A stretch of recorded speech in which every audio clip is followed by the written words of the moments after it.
danna subscription kuma sai ka danna alamar kararrawa domin samun sabbin shirye-shiryenmu idan mun daura. Maraba da zuwa. Kulle karin ma ainihin wani ya ganshi ko ya ga ainihin ya ce ma bayan Allah kowa ya zo ɗibiya gwargwadon bukatarsa.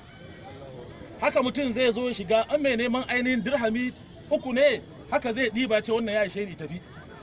An mai neman dirhami 5 ne ɗibi 5 wani 10 wani abu. Haka nan kowa zai ɗiba ya tafi. Washe garin ya fito zai je sallar asubahi ya ga sauran dukiya. Ya ce Allah ka sani wannan dukiya ta halal ne. Na sake na aje dan bayan Allah su ɗiba amma har yanzu ga ta nan ba kwashe ba ya Allah. Ina tsoro ya Allah kadan je in ta tashi kiyama kuma wanda zama harka wannan dukiya.